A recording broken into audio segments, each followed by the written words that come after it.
And welcome back, folks, to more 428 Shibuya Scramble.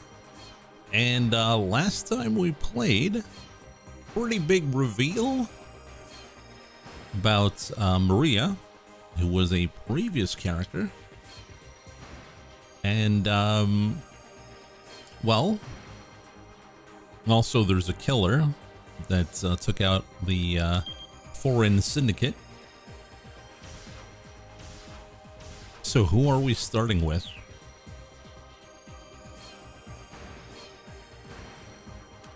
Are we playing as Maria, Short Shorts, Osawa, Minarikawa, Kano, or Aki?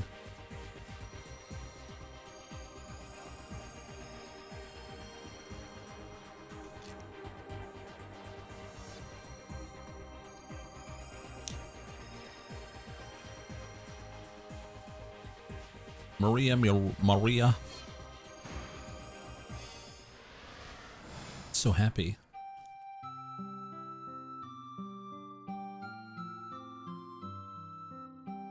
The sales clerk continues to stare at me.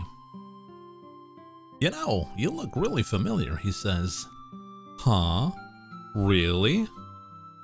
I perk up at that. Maybe I can find out something about who I am. Yeah, you totally look like some pop singer or TV personality. I just can't remember who. Oh, that's what you meant. My shoulders slump in disappointment. Look, if you're trying to flatter me, how about a discount on the necklace? Sure, okay. I mean, it's just something I picked up on off the side of the road.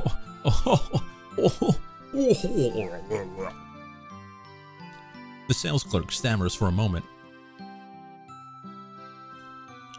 Okay, how about I take off 10,000? 30,000? And it's yours. Yeah, I mean it? That perks me back up. I guess I'm easy to please. Wait, what is that supposed to mean?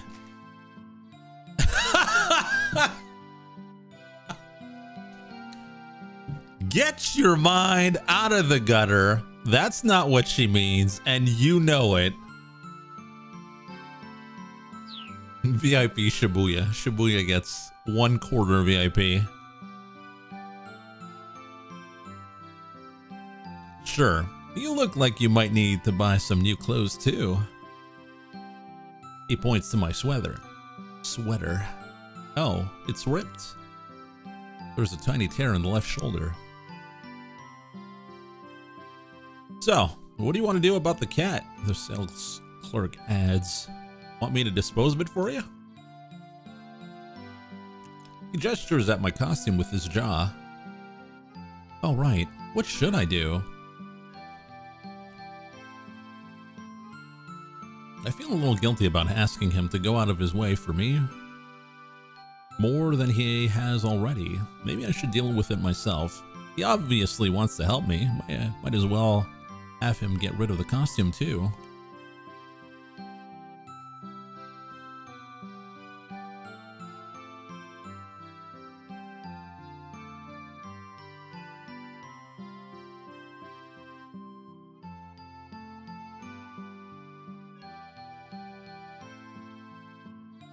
BBB. He obviously wants to help me. Might as well have him get rid of the costume too. Sure, if you don't mind, I say.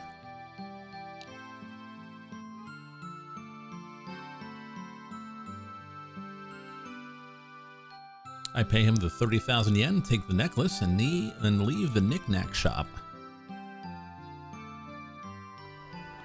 Oh, the Sega building. Didn't they tear that down, though? A few minutes later, near the station, I spot some sort of mall. Checking the directory by the entrance, I see that it's got several clothing shops and an arcade inside. They blew it up! The bastards. They blew it up.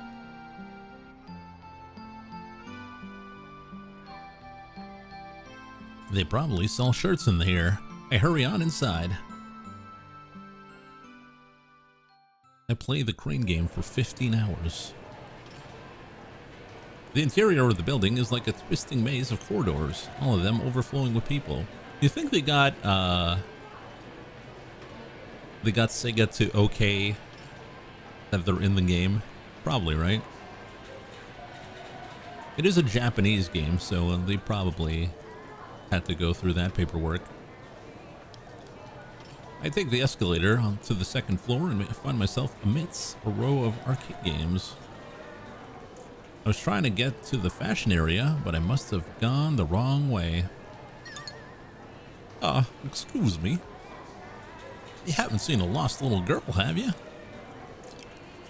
I turned to see a miserable-looking middle-aged man peering at me anxiously. What the hell's a middle-aged man? Well, that's Teruo Toyama. He got separated from his daughter, Hana, while running from debt collectors. He's on edge, worried that the men who are after him might take Hana hostage. Have you seen her? A little girl about 10 years old. A girl around 10? Have I seen her? What's her name? Hana. Hana Toyama. Hana? Oh, that's a pretty name. So yeah, she's about ye tall and the man launches into a rapid-fire explanation describing the girl's features, hair, and clothes. I got separated from her around Center Guy. She likes this place, so I thought maybe she'd come here. Center Guy. That's right.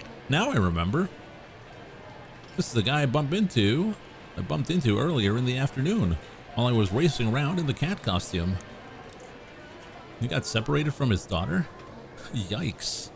If she did come here, it's not going to be easy to find her in the midst of these crowds. Are you sure she didn't go back home? I ask. Well, there's this problem, he mutters. Going home isn't an option, because there is no home. Well, that's not really an explanation.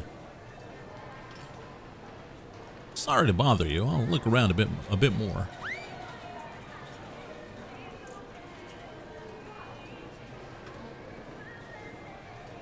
With that, Hana's father disappears into the crowd. I leave the arcade and head for the fashion area.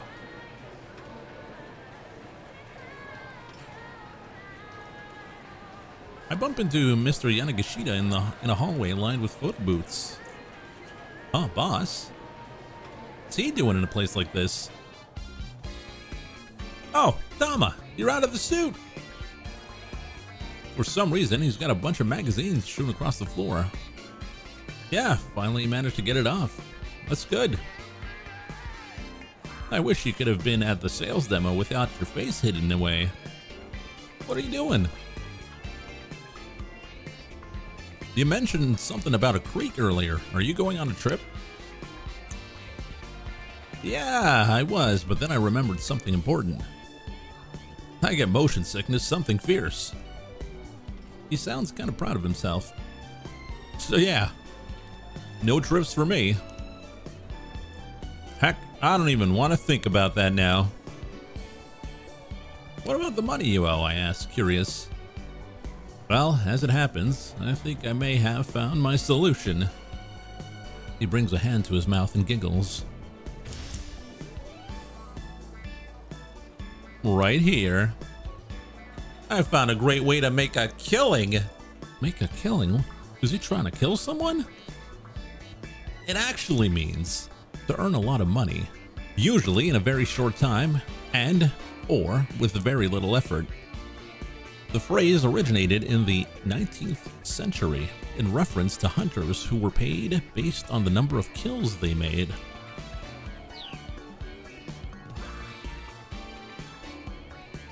He opens the magazine he's holding to reveal a scratch card with a potential 100,000 yen prize. Yeah, just gotta scratch off one of these to win 100,000 yen. All I need is 30 of them and my debt is squared away. Each magazine I can nab is more money for me. Despite his enthusiasm, this story doesn't quite add up. Are those scratch cards guaranteed to win? No, of course not. It's a lottery sort of thing. Then having 30 copies of the magazine is hardly a foolproof solution. Hey, don't break the fourth wall.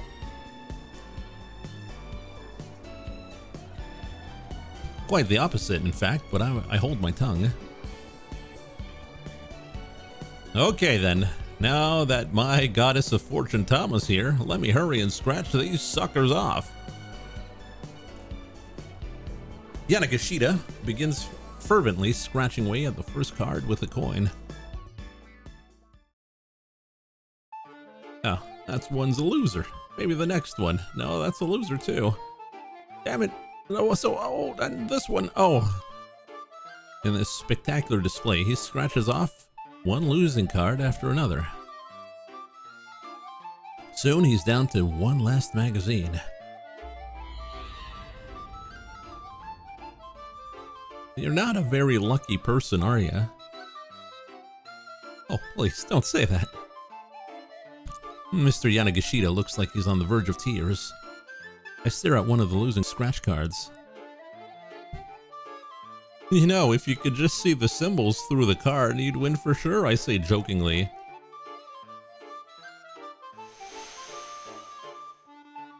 When I hold the card up to the light, When I do, I really can see the symbols through the card.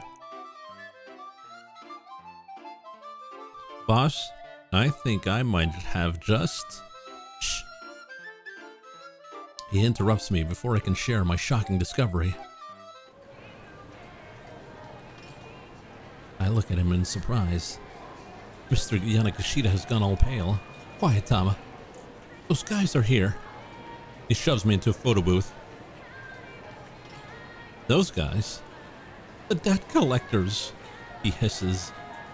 They just do not give up. He clutches the sides of his head. Peeking out of the booth, I spot a pair of men who look pretty rough around the edges. Is it those two? Shh, not so loud. The men are looking around and they're getting closer and closer. What do I do? Oh, what do I do? Yanagashita starts getting panicky. Tama, what do I do? I have no idea. Oh, this is not good. This is not good. Mr. Yanagashita whimpers. Getting involved with those thugs strikes me as a bad idea. I pretend not to know Yanagashita and run off. This guy gave me a job, so I kind of owe him. I look around for a better place for the two of us to hide.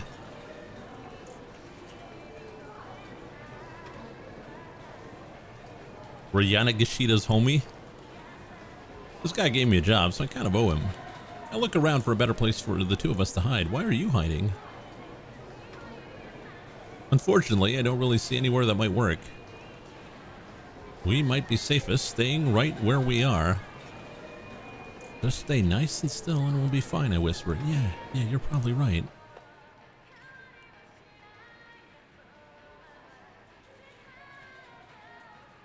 The curtain is drawn so people can't see inside, but just to keep up appearances.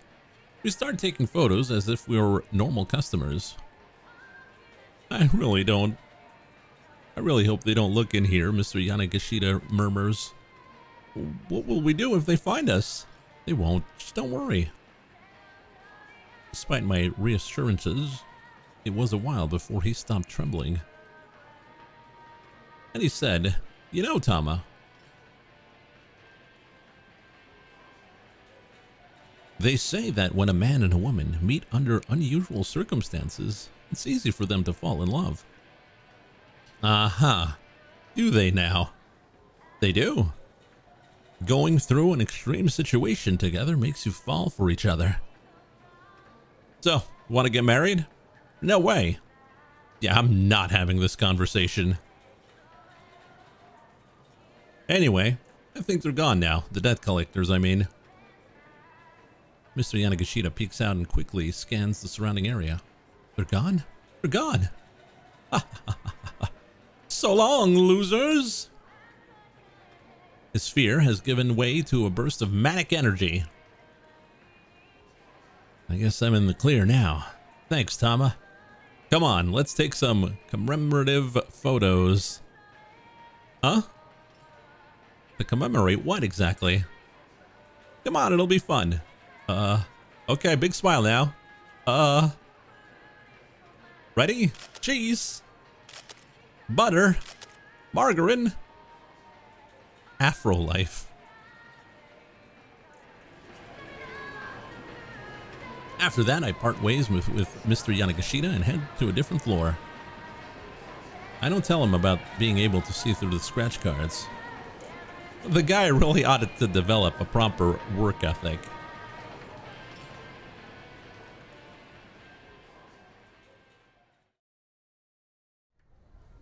Hey, come on, wait up! I'm on the escalator to the 3rd floor when I hear someone shouting. I figure it's someone yelling to their kid, but when I turn to look, I see a young man I don't recognize staring right at me. Where are you going? It's not safe for us to get separated. But who is this weirdo? Is this some new pickup trick or something? I rush up the escalator to get away from the guy. Is that Aki?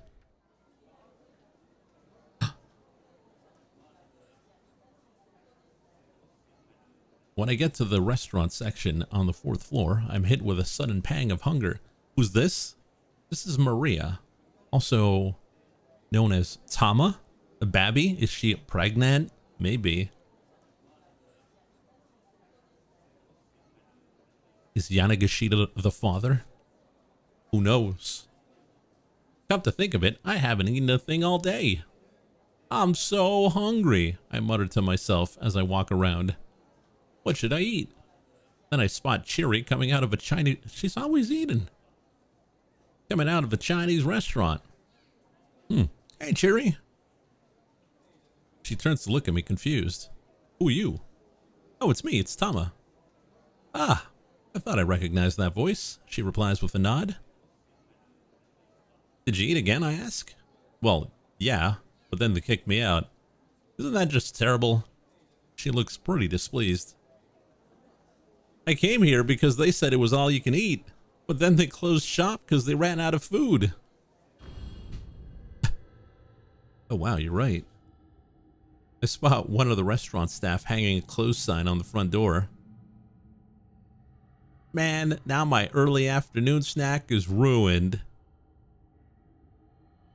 An afternoon snack? At an all-you-can-eat buffet? I can't help but stare at Chiri's midsection, amazed by what that stomach is capable of. By the way, have you seen the boss? She asks. I thought he'd finally accepted that he needs to buckle down and work, but he's got some new crazy scheme. Guess the guy's just never gonna learn. I figure nothing good's gonna come from associating with him. I'd be careful if I were you. Huh? Done with her little rant, Chiri says goodbye and heads off among the restaurants. Hey, tell me.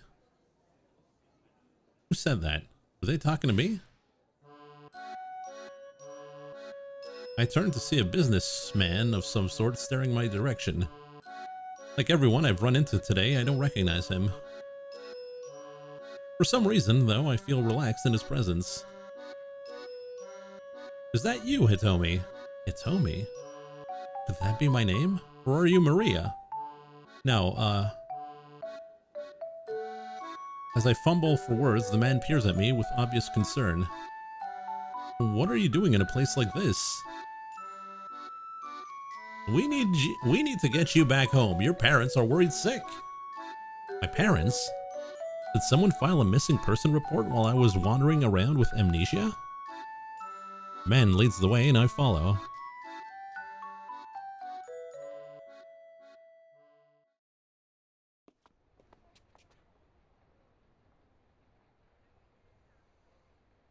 We leave the Jigo building, but head down a narrow alleyway. Then the man suddenly stops.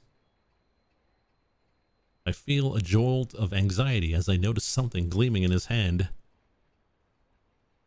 Doesn't matter which of the two you are. You're both in the way. He mutters almost as if talking to himself. What? Right after that, everything goes dark.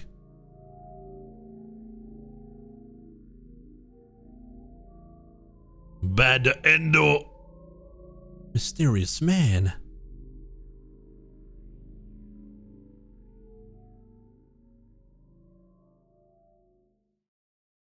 Can't believe they would try to hurt poor Maria.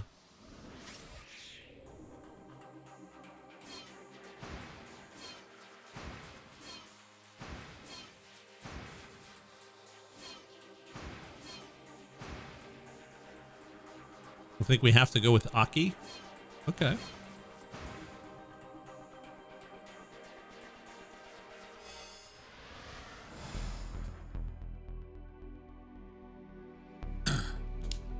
You must be Hitomi. The girl called Kanan spoke fairly fluent Japanese. Hitomi nodded in response. Yes, that's me. And you're Kanan, right? How did you know my name? Did Maria tell you? Yes. She told me about this amazing girl from overseas she made friends with. The thin smile crossed Kanan's lips at the word amazing. Then her look grew sad. Poor Maria. It's my fault that she got abducted. What? Aki and Hitomi gasped in unison. That's why I have to rescue her, Kanan added. Hold on a second, Hitomi said. What do you mean it's your fault? Kanan replied by jerking her chin at the direction of the main road. Better head that way, she said softly. Someone's coming. But Hitomi didn't back down. Please tell me, why was my sister kidnapped? Several sets of footsteps echoed down the alley. They could see figures approaching by now. By the looks of them, accomplices of the man Kanan had taken down earlier. You two get out of here, she warned. I'll handle this. She stepped out in front of Aki and Hitomi, moving with such confidence that they didn't doubt that she could handle the threat. Come to the Jigo building at 3 o'clock, she added quietly, never taking her eyes off the advancing syndicate members. Huh? Hitomi squeaked. I'll explain everything then. The criminals broke into a run. Come on, Hitomi, let's go, Aki hissed. He took her by the hand and bolted from the alleyway.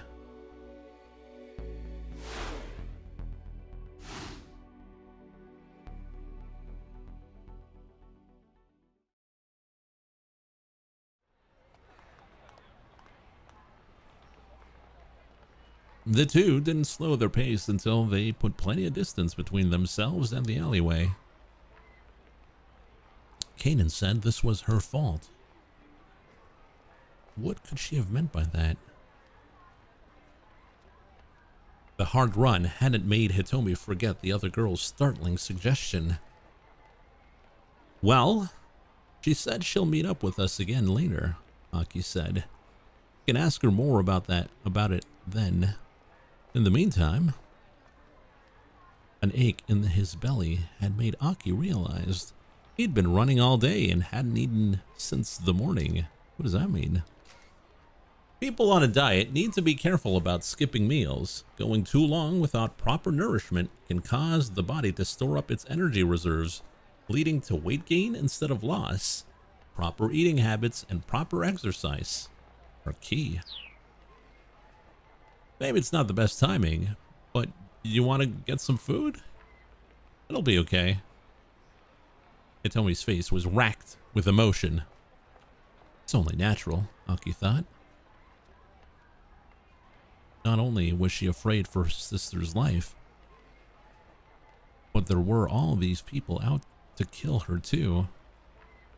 And with this Kanan girl suddenly showing up, the situation was more confusing than ever. Still, they might as well address the few problems they could control. There was a fast food joint nearby. "Let's go in there," Aki said. "You may not be hungry, but you should still make sure you stay hydrated." Hitomi shook her head. But her wan face... Her wan face practically radiated exhaustion. "Come on, we should rest up a little." But there's no rush. If we're going to meet up with Kanan later, it's probably best that we just don't wander aimlessly until then. One won.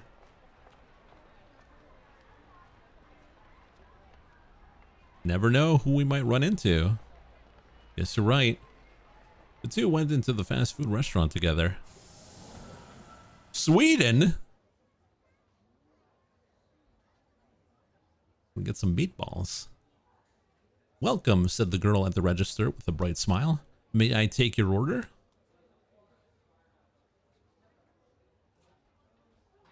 "I'll have a spaghetti with meat sauce." Oh, what is a spaghetti? "Well, spaghetti with a sauce made from tomatoes and ground meat, also known as spaghetti bolognese, if you want to sound more Italian, like Napolitan spaghetti flavored with ketchup. It is a perennial favorite of Japanese children. Frozen packages at the supermarket for around 200 yen a pop. Make for a simple and decently tasty microwavable meal that's also easy on the wallet." Ketchup, that's right. Catsup.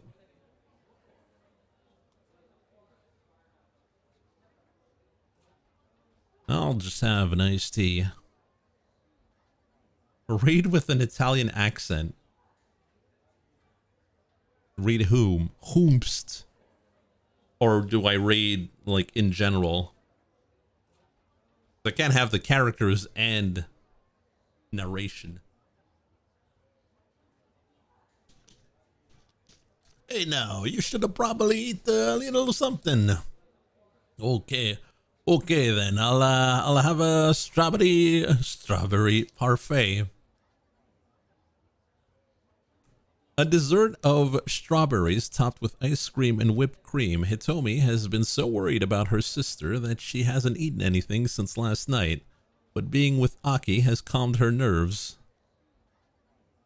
a little, and her appetite has returned.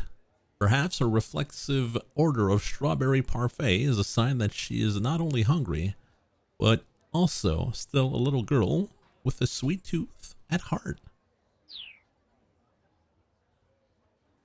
She sounded a little embarrassed to be ordering a dessert. So... You know what? No, I'm not doing the Italian accent. It's stupid. Alright? "So yeah," said Aki, "one spaghetti and meat sauce and a strawberry parfait, please. Coming right up."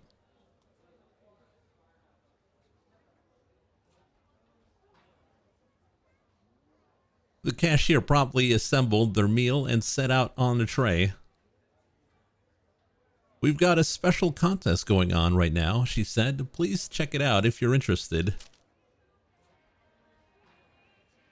Remove curry favor. Actually, I removed the VA favor, so that's really on you.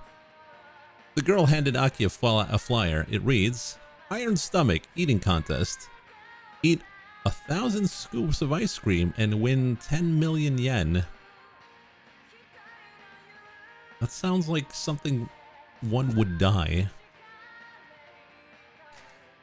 Iron Stomach, a competitive eating event held by this establishment. Backed by Sun TV, the competition has been shared with the entire country over the internet. Many contestants have entered for a shot at the 10 million yen prize, but so far, no one has been able to complete the eating challenge. Due to the large number of competitors who suffer from gastrointestinal distress as a result of their efforts, roughly 30 portable toilets have been set up outside the restaurant.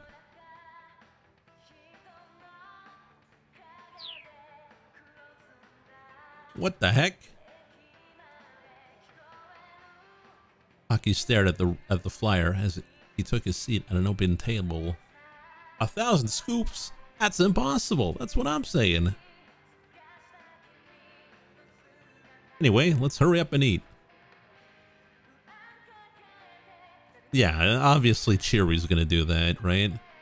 As Aki stuffed his face with spaghetti, here's what's gonna happen. Chiri's gonna win, and she's gonna be like, oh, that was pretty good. Now for my second meal.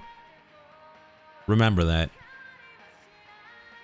As Aki stuffed his face with spaghetti, he thought back to their encounter with Keenan.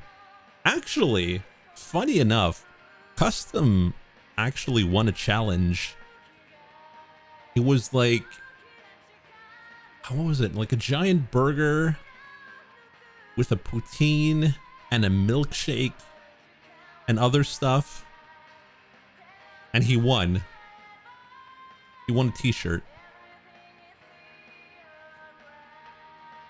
He also barfed right outside the building.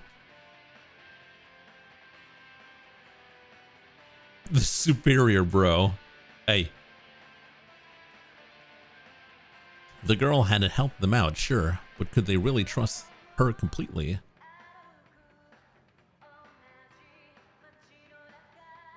It might be dangerous to meet up with her again. Yeah, Custom can eat, though. Still, Hitomi needed to know about what had happened to Maria. The worst, bro. I take offense to that, by the way. And Kanan obviously knew something about that. It looked like they'd need to take the risk. Truly the Luigi. My sister really is amazing. Huh? Hitomi's quiet words drew Aki from his ruminations. He paused with a forkful of spaghettis halfway into his mouth. Greasy Lucky. My sister met Kanan while she was on a trip to the Middle East with my father. Hitomi nibbled at her parfait, looking lonesome.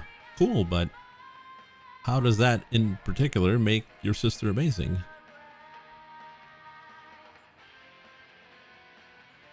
It's typical of her, is all. She's so dynamic and gung-ho about things. Hitomi explained, her gaze turned inwards. It was just my father and sister who took that trip to the Middle East. I didn't go with them.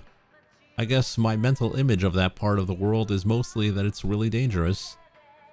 To me, going there seemed like a huge risk, but Maria didn't see it that way.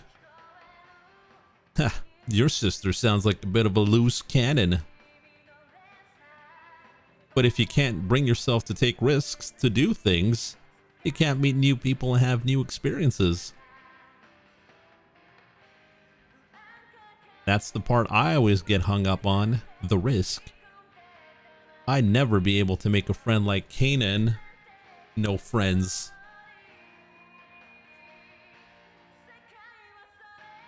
I really identify with Hitomi right now. Aki's mind wandered as he listened to Hitomi. She and her sister might be twins, but each of them were still unique. Just what kind of person was Hitomi's sister? He just wanted to sit there and listen to her voice.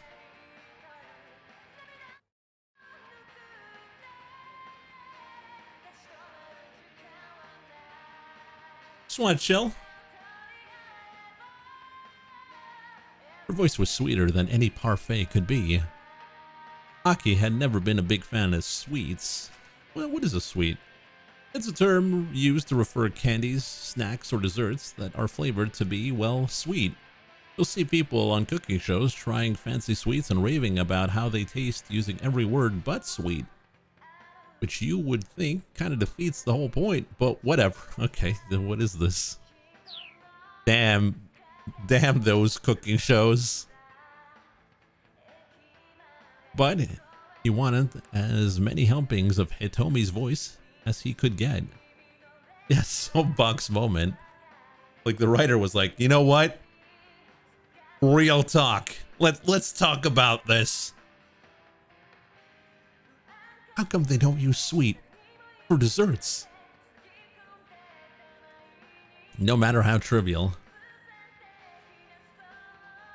People who eat food, classic cringe is what I'm thinking here. If she said it, he wanted to hear it. But Hitomi went quiet and hung her head. Broken from his reverie, Aki spoke up again. What's the point of comparing yourself to your sister? You're your own person, Hitomi.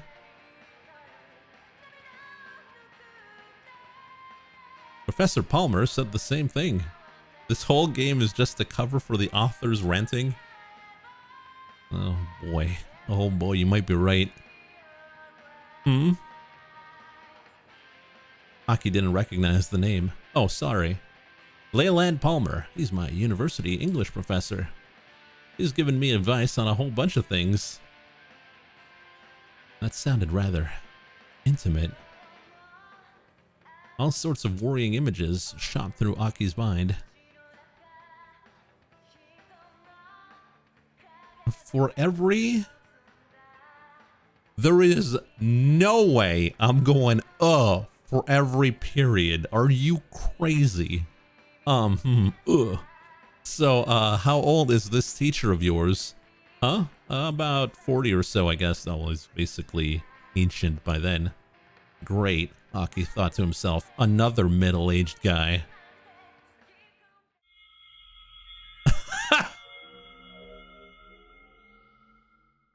His mind filled with another sequence of slightly more upsetting images. Damn those romantic middle-aged men.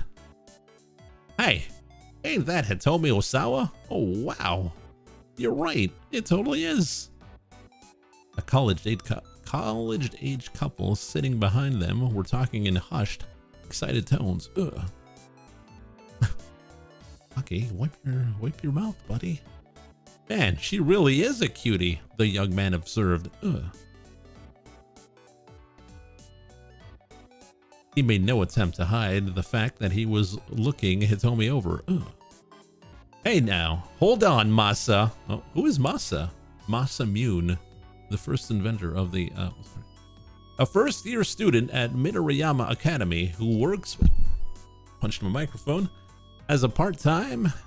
he works part-time as a delivery driver for Dogen Hut, a noodle shop on Dogenzaka. Ugh. He's taken the day off work today in order to attempt a dry run of the Iron Stomach eating competition. You know what? I just realized something. I had a comment during the on YouTube during the Final Fantasy VIII curry that I think Rusty said, where I had to say ellipses every time there was 3 dots, 3 periods. And someone from YouTube was like, "Why are you saying ellipses? You sound so dumb." Thanks, Rusty, by the way. Thanks. Just want to remind you. Hoping to strike it rich while his girlfriend looks on. Ugh. But now, yeah, you know what, Rusty? You lose 132 of a VIP for that. But now that he's eaten 2 parfaits, his stomach isn't feeling well, and he's just gotten back from his 5th trip to the toilet. Ugh. I don't know if that's any good. 5 trips to the toilet? You might be lactose intolerant, buddy.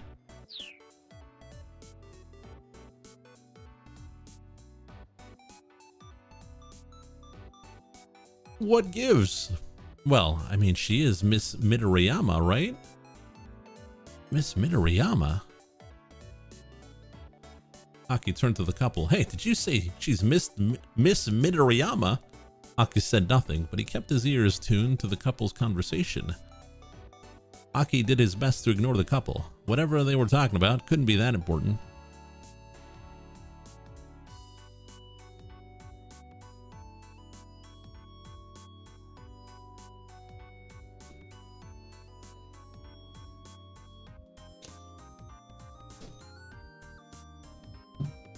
Aki turned to the couple.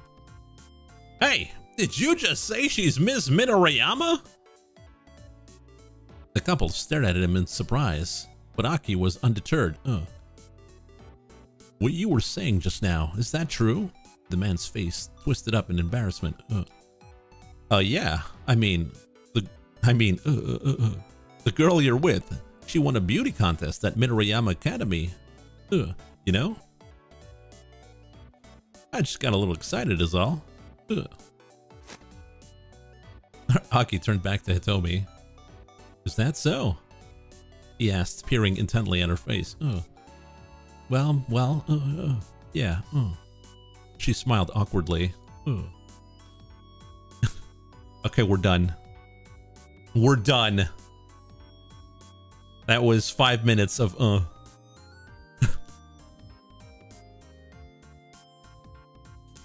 He turned to the young man again. I knew she was pretty darn cute, he said. I guess I'm not the only one. Eat your mic, do an ASMR stream. Guys, why can't we have a normal stream? Why is it always just shenanigans? Are you guys bored? Is that what it is? Do you want me to put a little game in the corner so you can watch that while I'm reading? Nodding in understanding, he sat back down. Miss Midoriyama. Well, I'll be. The two students, unnerved by Aki's questions, quickly got up and scurried away. Stop! It's too close. Get out of my ears! It was Professor Palmer who convinced me to enter that beauty contest, actually. That's kind of weird. What is a beauty contest? The Miss Midoriyama contest at Midoriyama Academy is considered one of the top student beauty pageants in Japan. Pin-up shots of both Hitomi and Maria have already graced the pages of several magazines. Talent agencies have also made attempts to scout them, but both girls declined, claiming that they entered the contest just for the memories, and that they have no interest in show business.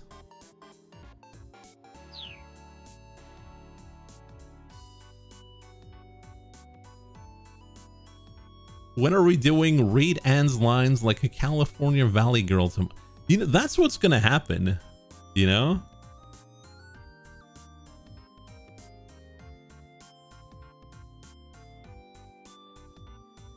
It's not even 5 minutes. Dude. Huh. Aki's smile twisted up a little. He said, if I really wanted to change myself, I should try entering.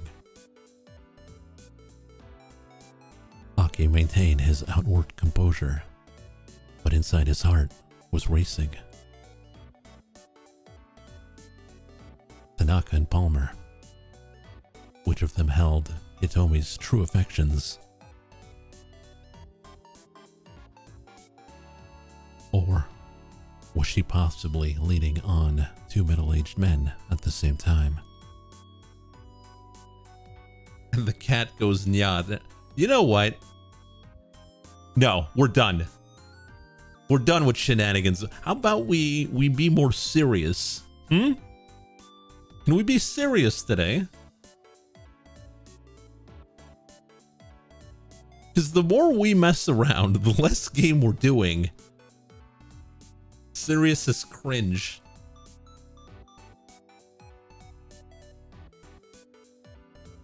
The more he thought about it, the worse his delusions became.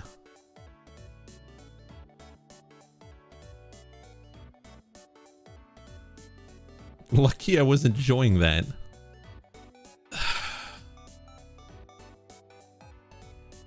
What actually happened, though, is my sister and I both won the prize.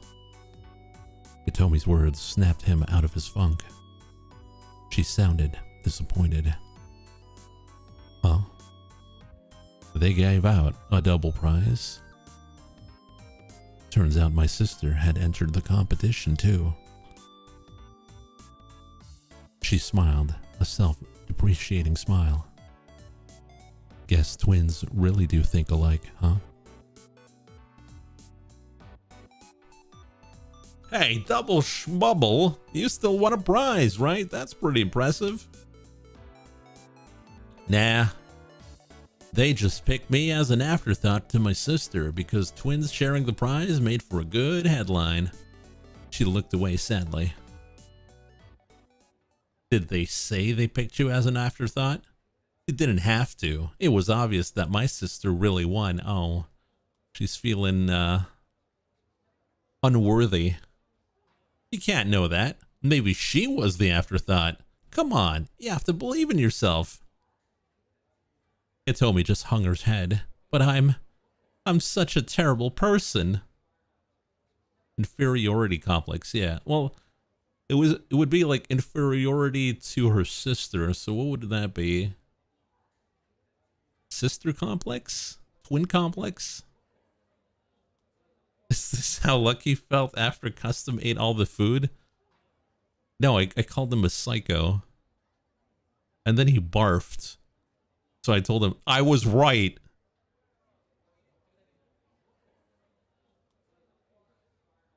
Twin inferiority. Ah, that's how it is.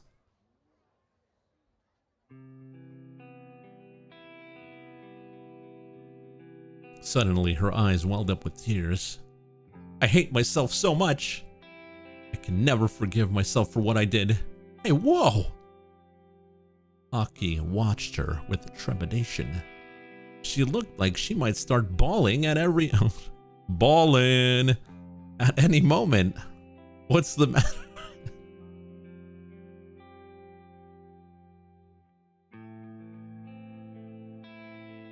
The night my sister was kidnapped, I was supposed to go to a college party with her.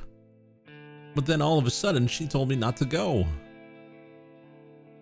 I kept asking her why not, but she said she just kept insisting that I couldn't. It was only one twin allowed. That's why. Hitomi's face was bleak with regret. We both got mad, and I wound up blowing up at her.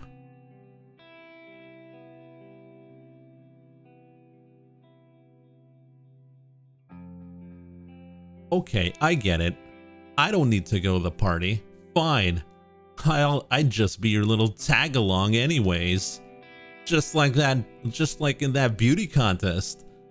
You just couldn't let me enter that by myself, could you? You always have to be the center of attention. Yeah, that's right. What you gonna do about it? Maria scowled. Fine. The party starts at 7 o'clock. Try not to forget, okay? Her eyes blurred. I don't remember anything else. I was kicking myself as soon as I told her off. My sister isn't the sort of person to tell me what to do or not to do. She must have had a reason for not wanting me to go. I was planning on apologizing to her after the party, but then she was abducted, right? Aki polished off the last of his spaghettis. He set down his fork and wiped his mouth. Tell me, I get what you're trying to... I get why you're trying so hard to save your sister, he said. And maybe I'm not as tough as that Kanan girl, but I'll stick with you to the end if you'll let me. He tried his best to convey an optimism he didn't really feel. And once we found her, and she's safe and sound, you can tell her you're sorry about what you said. That's not really a smile. At long last, Hitomi cracked a smile. Yeah. Yeah.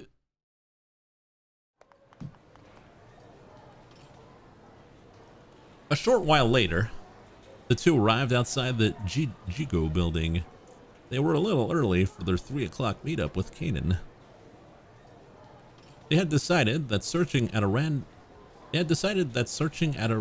random for the blue minivan was too risky. It could easily draw the attention of the man with the cane or the foreign kidnappers. Getting information from Kanan seemed like the best next move. "Oh hey," Aki said as they waited. "You got a little rip in your top." Hitomi glanced at her shoulder and saw the tear in the fabric. "Oh, you're right. When did that happen, I wonder?" "Must have snagged it on something while we were running, I guess." Wait, why? Tama also had a snag on the right side. We got some time before Kanan gets here. You want to buy some new clothes? This is the left side. Yeah, right. What does it mean? You're sure that's a good idea? Well, we'll stick out if we just stand around here waiting. Might as well head inside until it's time. Yeah, it's our right or left. Since many celebrities did their shopping at Jigo, there were back entrances for times when the place was crowded. Everyone who frequented the old shopping district knew about them, including Aki and Hitomi. In a pinch, one of those back entrances could be an escape route. With this in mind, the two headed inside. Shibuya Jigo.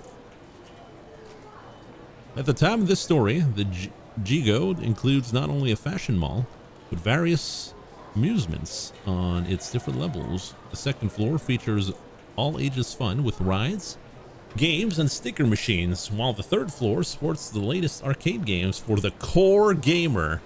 Are there any core gamers in chat? Core gamers? There's also a food court that offers things like crepes and a loaded takoyaki octopus dough balls.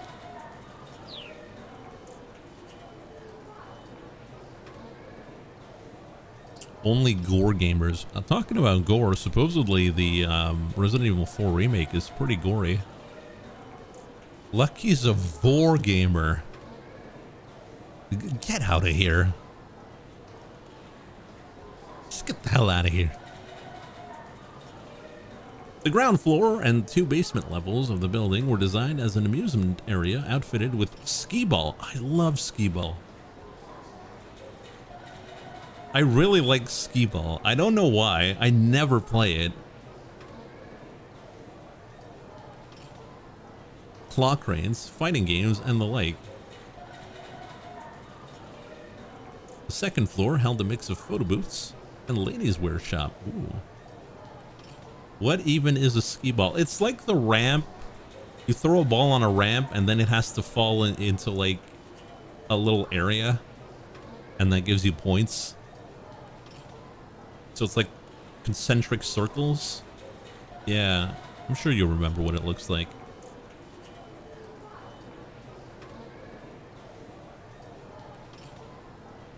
He plays it right after hitting up the Qbert arcade cabinet. How does he know? You guys spying on me? I haven't been in an arcade in like 10 years? Shit. It's been a long time. But I did learn there was a new arcade near, close by. Might go there this year. We'll see.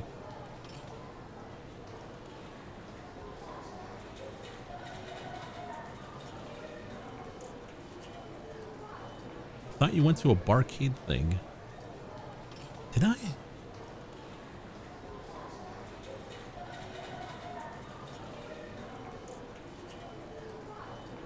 Did I?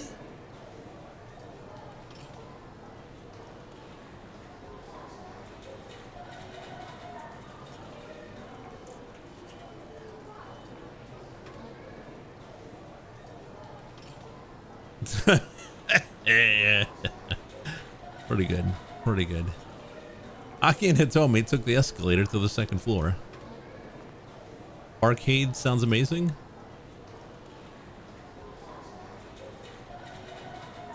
Lucky you are the twin who lost his memory. Maybe. Maybe got hit behind the head. Maybe that's why I'm wearing this cat costume. Hey, wait up! What's the matter? A dude hanging around a women's clothing store is gonna hang out. I'll wait for you here. There seem to be nobody but female customers around. If a man with the cane or the kidnappers appear, Aki figured he would spot them right away. It should be safe for Hitomi to shop on her own for a while. Alright, Hitomi said. I'll try to make this quick. She began to head out onto the sales floor. Woo! A seedy-looking man poked out from beneath the door of a photo booth right at Hitomi's feet. That was a close one, wasn't it, Tama? He said to her. I thought it was dead meat for sure. His tone was oddly cheerful, considering what he was saying. Who's this guy? Aki asked. You know him? No, I don't. The sketchy fellow gave her an ingratiating look. Come on, Tama, don't be like that. Hitomi took an anxious step back. Oh, he's gonna show her the photos. Hey man, knock it off. Aki dragged the guy up to his feet. Okay, no need to be all testy. Who's this guy, Tama? Is he your boyfriend? Boyfriend?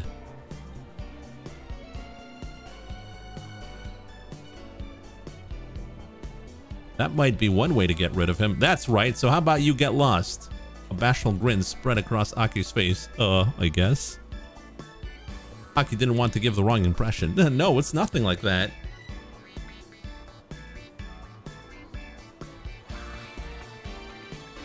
Are we gonna play coy? Yeah, C is probably the only. B is lucky pilled. No, he's not my boyfriend. Damn. Hitomi denied it before the words were out of Aki's mouth. He felt a little pang of heartbreak. What, so you're not her boyfriend? The guy flashed a broad grin. Hey, listen, you creep. Who the hell are you? Oh, me? The man's face suddenly blanched. Oh, crap. Tama, hold on to this a bit, will you? The weirdo shoved a worn-out magazine into Hitomi's hands, then bolted off in a panic. What the heck was that all about? Yeah, I wonder why he ran off like that. Aki and Hitomi stared at one another. Well, anyways, Aki said, there's a lot of nut jobs out there, so just be careful, yeah? Okay, if anything happens, I'll give you a shout. Hitomi flashed him an impish smile, then scampered off into the sales floor. As he watched her go, Aki muttered to himself, darn, why does she have to be so cute? Women, am I right?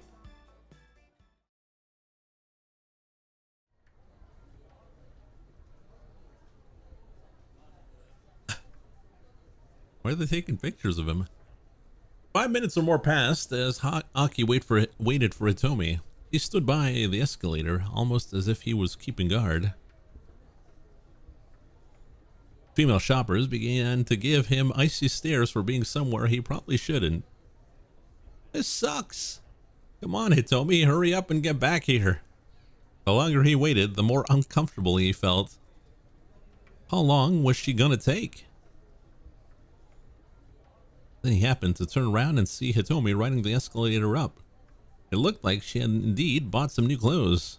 Hey, Hitomi! She didn't seem to hear him. Ah! We'll probably need to go after her, because we didn't last time. So, I think it's B, because we need to stop her from meeting the other guy. Decided to go after her. Had she forgotten he was waiting for her? She stayed on the escalator, heading up towards the top floor. Aki followed her, but by the time he reached the top, she was out of sight. This was the restaurant floor, so it was more open than the other levels. He hurriedly began to look around. As he wandered, he bumped into a man talking on his cell phone. Oh, we don't know what restaurant floor means. It's a floor designated solely for eateries. Typically, this is the topmost floor of a mall building like Gigo. Those who head up here during morning hours will likely find the place deserted. Gigo's restaurant floors features a variety of different cuisines, including Chinese, Italian, creative Japanese foods, sushi, tempura, and other delicacies from around the world. Do they have hamburger? Oh, sorry, my bad. Aki held up a hand in apology, but the man was too engrossed in his conversation to notice. No, you're not getting it. The lock was undone too. The man startled Aki by shouting into his phone. You need to consider the risk of it getting out. Whatever this guy was talking about, he sure was angry with whoever was on the other end. Look, I'll just figure out what to do about the minivan. You just handle things on your end. Minivan. Aki's interest was piqued, but he needed to find Hitomi before he let anything distract him. He scoured the 4th floor and he came across the Chinese buffet and noticed the large windows in its outer walls. You could see a lot of Shibuya through those windows. Maybe Hitomi had decided to look for the minivan from up here. One of the restaurant employees came rushing up as Aki headed inside. Sir, I'm sorry, she said. Sir, you'll have to forgive the inconvenience. We're not open to the public. Not right now. Not at the moment, I mean. The employee's voice was oddly subdued for some reason. What the hell is this? Masai Takei. Masai Takei? A part-time staffer at Imabiki Chinese restaurant. Her boss chewed her out pretty bad for showing up at work with her nails manicured black. She was ordered to go to the restroom and scrub them clean, but no amount of nail polish remover was able to do the trick. So she's been dealing with her boss's wrath all day long. What the hell is this? Demon nails?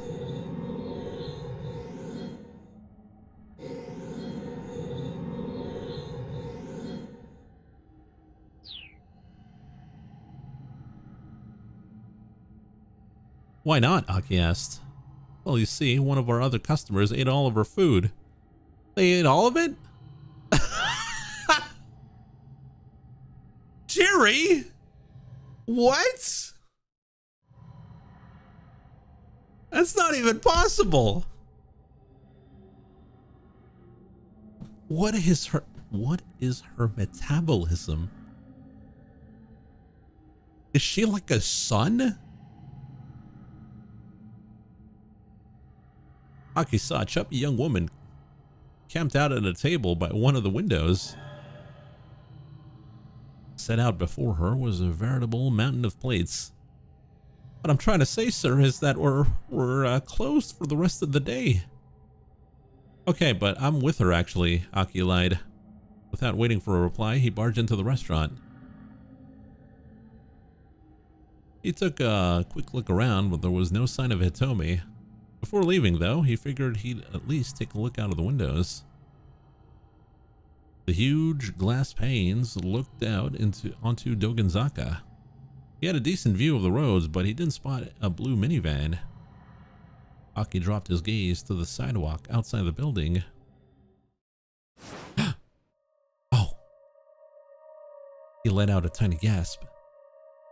Even from 4 stories up, there was no mistaking what he saw. A group of black-clad foreign men had gathered outside the building. Had they figured out that he and Hitomi were inside? He needed to find her and fast. He raced out of the restaurant, alert for trouble. Keep at. We're gonna need to jump. I wonder if Tama's story changed because of that. That's Maria.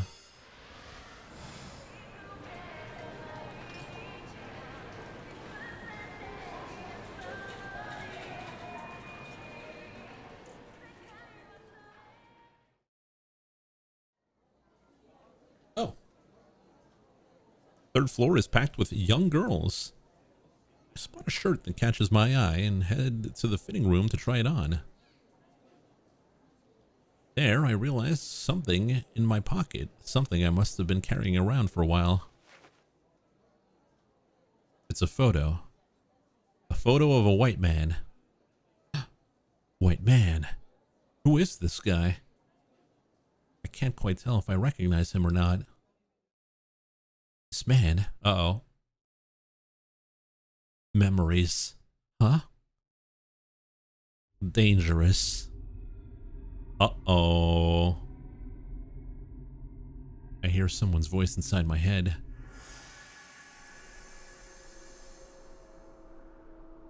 Is it Keenan? Stay away from him. Flashes of memory flicker in my mind. I see a girl standing before me. I can't quite recall her face, but I get the impression that she's someone very important. She speaks to me.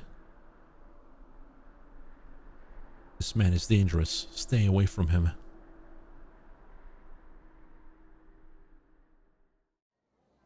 Maybe America was the real villain. It usually is. America is always villain. That's all. Then I snap back to reality. Oh, it was gravity. It feels like I was right on the cusp of remembering something crucial. At any rate, it seems that there's some connection between me and the man in the photo. Try as I might, though, I can't recall more than that.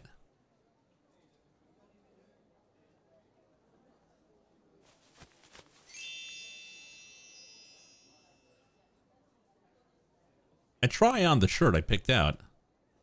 Yeah, that looks good. I decide to buy it and have the store toss out my torn sweater for me.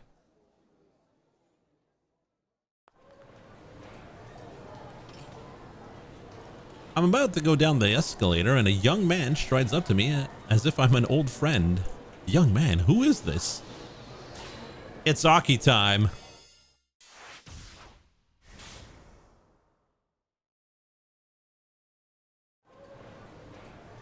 Jump! There you are. I thought we were going to meet on the second floor, Aki said.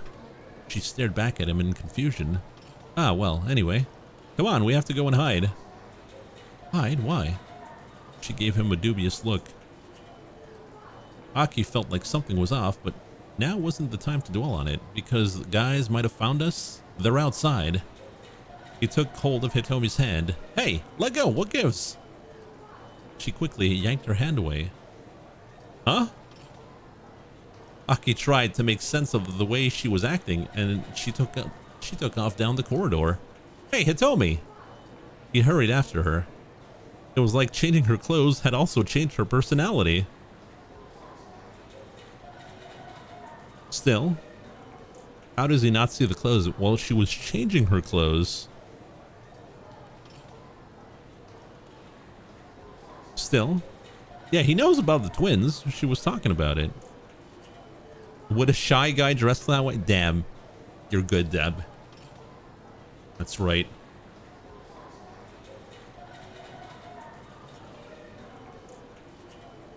Deb is too good. He would have spotted Tama immediately. He stayed in pursuit of her, trying not to draw too much attention. He headed in the direction Hitomi had gone and came into the stairwell. What the hell's going on? Had she gone up or down? Aki frowned in consternation. Hey, stop right there! He heard shouting coming down from below. Then came the sound of footsteps rushing up the stairs. Hitomi? Was someone chasing her? Aki bolted down the stairs before he could mull over it too much. Down on the landing, he ran into a man who was pale in the face. You gotta help me. The man went and cowered behind Aki. Two thuggish-looking men came up the stairs after him. Hand him over, kid. Yeah, don't make us do nothing we'll both regret. Two guys bullying some frail old man? Aki huffed. And you want me to just turn a blind eye while all that goes down? Yeah, that's not gonna happen. The younger fellow, who looked like a small-time gangster, sneered. Oh, so you gonna want to turn a blind eye to this, little man? This is gonna get bloody. By the way, Aki asked, either of you seen a girl around here? Super cute about ye...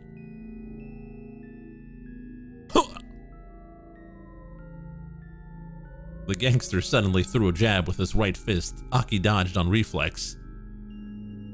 The punch wound up catching the man hiding behind him right in the face instead. Oh, whoops. Aki realized his mistake a moment too late. The man splayed out onto the floor. Whoa, my bad, Gramps. You okay? Aki hunkered down and slapped the man in the face. Hey, come on, stay with me. It's no use. I'm done for. Please, look after Hana Minorikawa. The man's muttering was all but incomprehensible. Hey, this guy seriously needs to get to a hospital or he's in big trouble. You guys, go call an ambulance. He needs... When Aki looked back, the man in the sunglasses was standing over him, holding up a fire extinguisher. Why wait for an ambulance when the fire department's already here?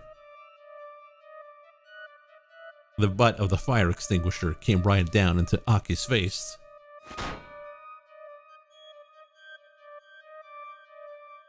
But I didn't call for the fire department. Bad endo.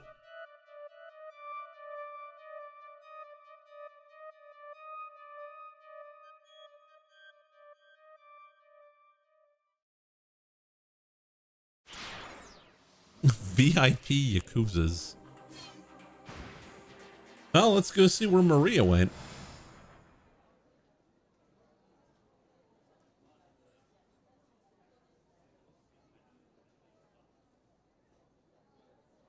Are you trying to 100% the endings? No. I'm trying to get through the story, man.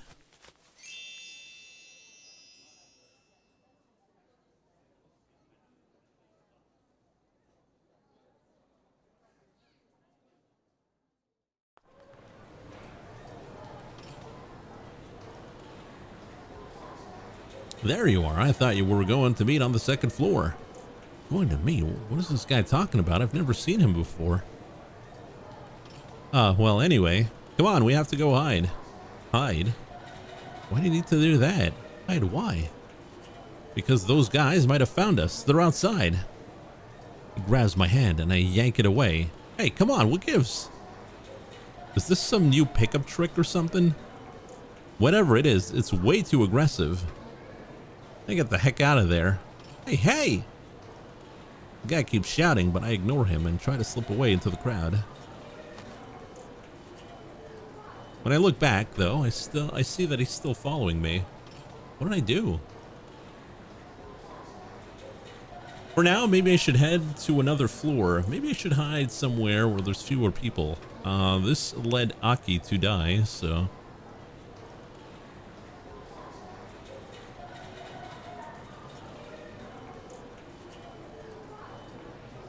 Maybe I should hide someplace where there are fewer people. I scurry for one of the far corners of the floor. Compared to the area around the stairs, the rest of this level is deserted. I head up to the 4th floor. Ah, it's the guy again. When I get to the top of the stairs, I see a man talking on his phone. He looks a little furtive, like he's trying to avoid public eye. Well, police sure do know how to do their jobs. What I can hear of his conversation makes me pretty uneasy. I turn on my heel and get the heck out of here.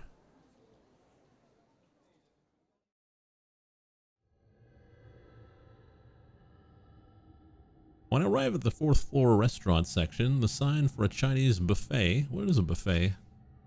It's a style of dining where guests serve themselves freely from an array of prepared foods, taking as much of each as they want. Many hotels and restaurants tend to hold buffets at lunchtime or for brunch. Sometimes, however, this just winds up being kind of a cruel trap, with crowded lines making it take forever for you to even get near the food. Again, the writers going off.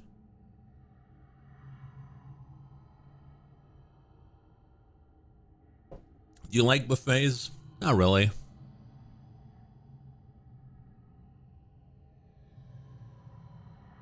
Food always looks cheap. Yeah, pizza buffets are good.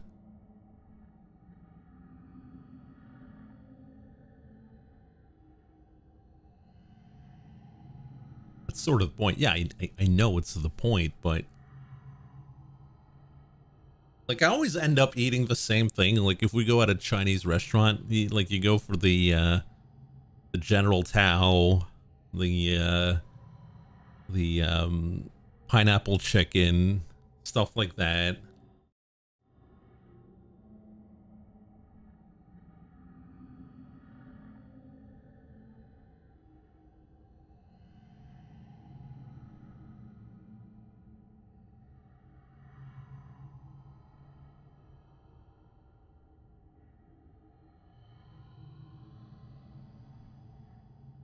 Well, that's what it's called here, not General Tso.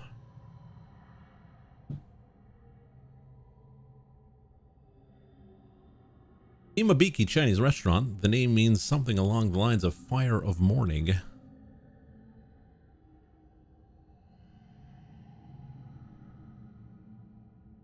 General Tso. I'm gonna look it up. You know what? I'm looking it up right now. I'm sorry, Freeport.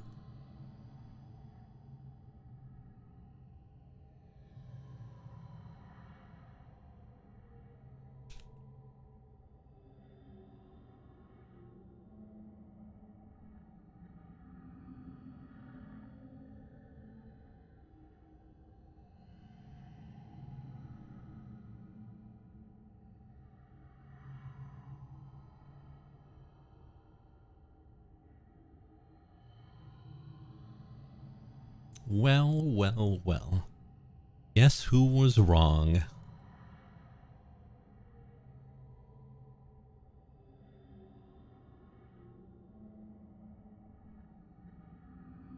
Guess who was wrong?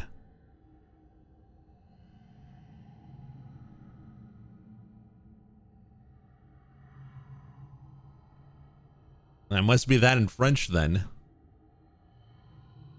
Oh well, guess the name doesn't really matter.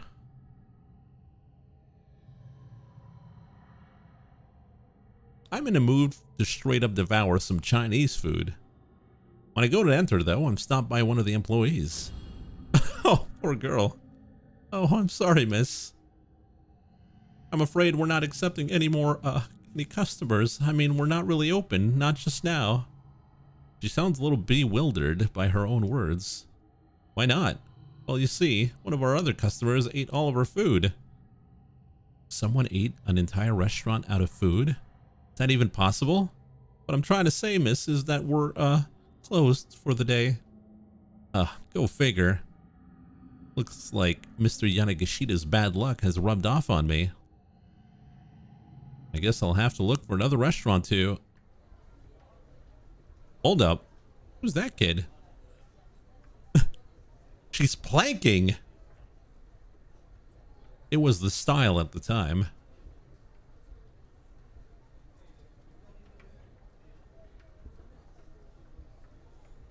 Lying idly across the seats in the waiting area at the front of the restaurant is a young girl.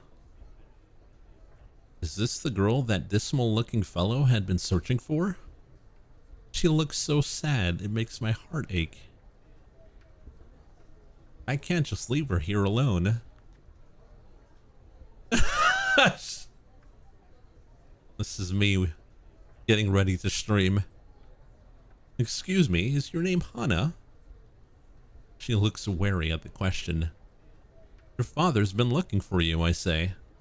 Hana ignores me and just stares up at the ceiling. Hey, how about we try and find your dad together? I coax the girl into getting up, then I call out to the restaurant staffer. Excuse me, where should I go to ask them to put an announcement on the PA system? I don't know, maybe the first floor, the security office? Why does she look like a horror movie? Right, down we go. I take Hana with me, and we get on to one of the elevators together.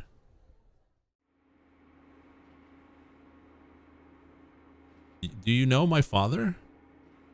Hana's tone is pretty brusque. Well, I don't really know him exactly. Then you're a debt collector? I laugh and shake my head. Haha. Would a debt collector be wearing an outfit like this?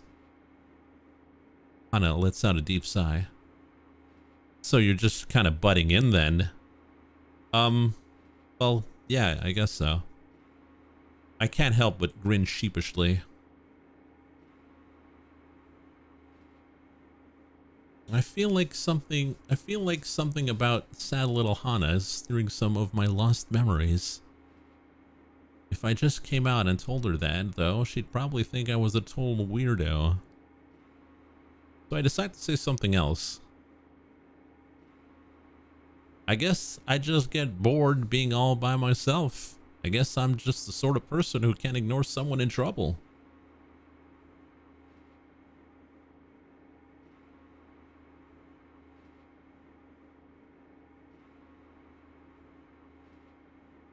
Well, chat.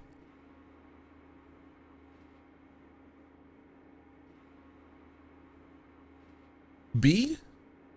A? What'll it be? Bored. I guess I just get bored being all by myself. I like being alone. Hana looks away from me. Still, I'm sure your father must be missing you right now. He doesn't care what happens to me. Her words trigger a sudden intense tightness in my chest. What is this feeling?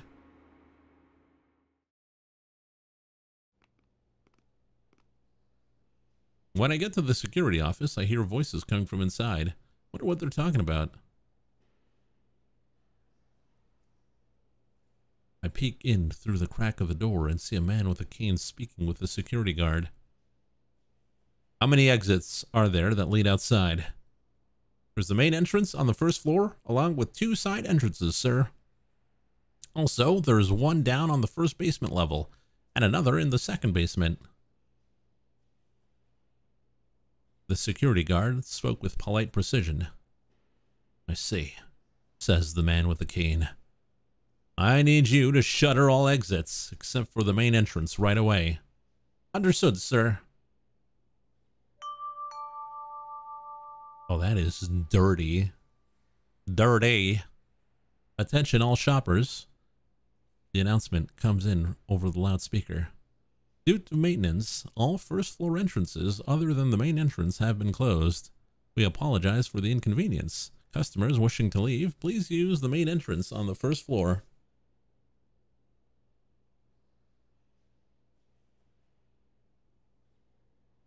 Hey there, Shen. How you doing? I'm not sure what just happened, but it sounds like the main entrance is now the only way out. Come on, I say. Come on, I say. Let's have them make an announcement for us. But when I turn around, Hana is gone. She must have run off when I was just distracted. Well, looky here. If it ain't that little cutie again. Two thugs that were after Yanagashita came strolling towards me. Wow, you're a speedy one, huh? Says the bald man. Weren't you downstairs just now? And did you change your clothes too? He looks me over, seemingly impressed. Hey, hold on, let me see your face. The younger man grabs me by the wrist. You know Yanagashita, yeah? Go on. Give him a little quick call for us. He gives me a sharp yank. Let go of me. Can it, girlie? Just give the man a call and we're all good. I have nothing to do with that guy. Do it now. These guys aren't even listening to me. I'm pretty pissed off. I said... What? I have nothing to do with that guy. I whip my man-handled arm in a wide arc and send the younger man flying into a stack of boxes. I guess he must not have been expecting that. He hits hard. The impact knocks him out cold. Whoa, who the heck are you? The bald man asks, his eyes wide. Shut up, I tell him. You're next. I flash a winning grin. He gathers up his fallen friend and drags him away as fast as he can go. Okay, that was pretty strange. It was just like I was fighting Miku. My body seems to know how to pull off all these moves instinctively. Maybe I'm a martial artist? Maybe? Anyways, I gotta find Hana.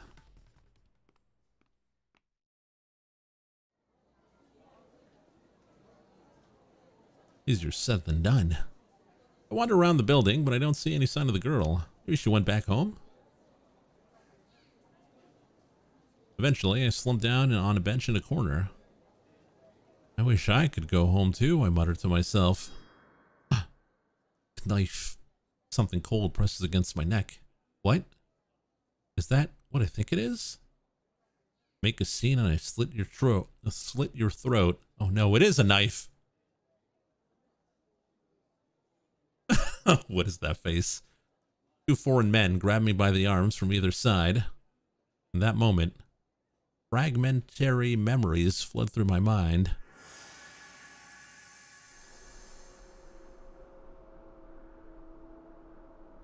I'm on a street. It looks like someplace in the Middle East. I'm being dragged along by several men. I'm too scared to speak. There are people on the street, market vendors, but none of them seem to be willing to get involved. The men drag me into some back alley. Help me. Please, somebody help me. I'm being abducted.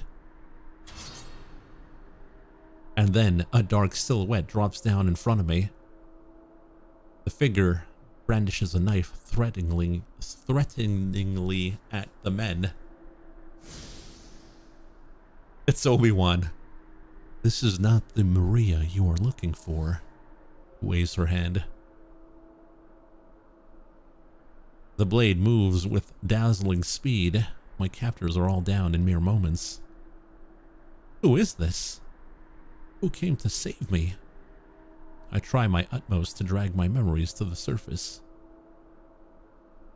It's a girl. That's right, I'm certain of that much.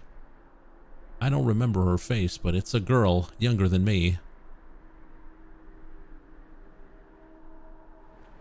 Walk faster. The angry hiss in my ear snaps me out of my flashback.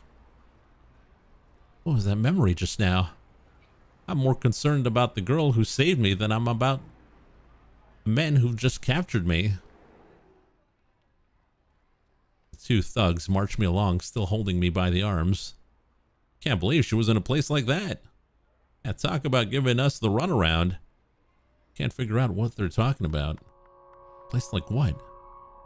Give them the runaround. Do you know me? The two men look at each other. Wait, are you the other one? One of them peers closely into my face. What are you talking about? What do you mean a place like...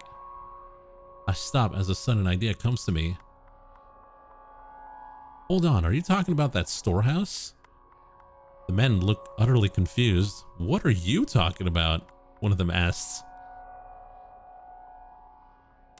Explain that I've lost my memory. This seems to make them pretty anxious. We've got to report this. One of the men takes out his cell phone and makes a call. He informs whoever is on the other end that I've lost my memory. I have no idea what's going on. Based on what I can follow from this conversation, it seems that these were the people who had put me in that storehouse. But why had they done that?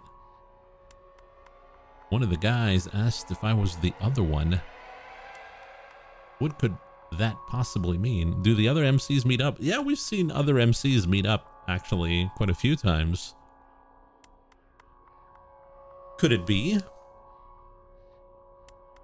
Did they abduct me because they mistook me for someone else? If so, who? The more I try to think, the more muddied this all gets.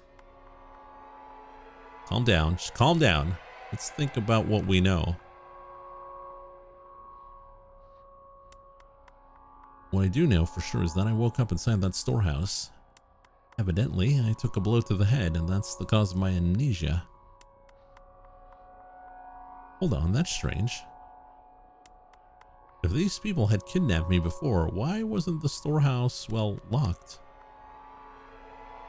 Seems pretty sloppy if they wanted to keep someone confined. What could all of this possibly mean? It's no use. I haven't the foggiest.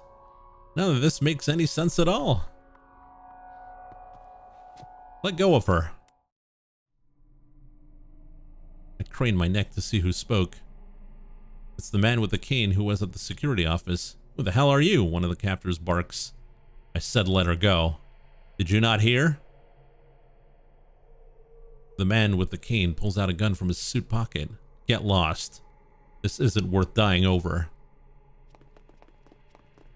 The two men take a few steps back and then bolt out of the alleyway. Who are you? My voice trembles slightly. Guess he's not here. The man quickly takes a quick look around. He? You mean Mr. Yanagashita? All that matters is that he's not here. Gun in hand, the man slowly approaches. Hitomi Osawa, I know you've done nothing wrong. What? I feel a jolt of surprise at the name. Hitomi Osawa? Is that my name?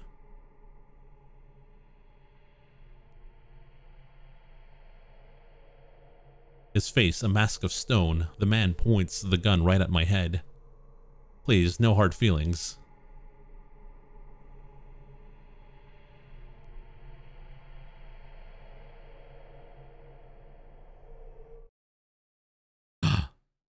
To be continued? What?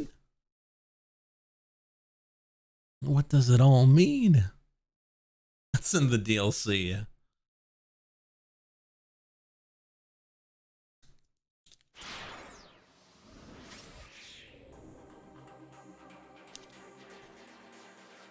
Can't believe we reached to be continued with Maria. All right, so Kano, Minarakawa, Osawa. End of stream. No, we still got like 20 minutes.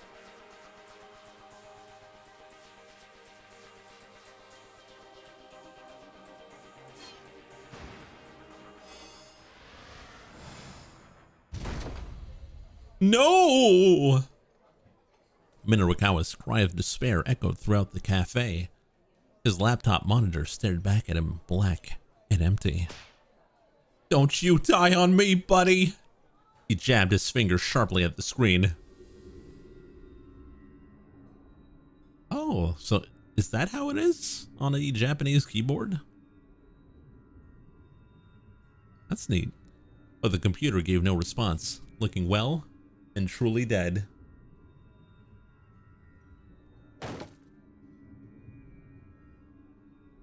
What the hell? Minorikawa pounded his fist on the table. This would be a worst-case scenario, even if he weren't desperately pressed for time. Guess I'll just have to write by hand then.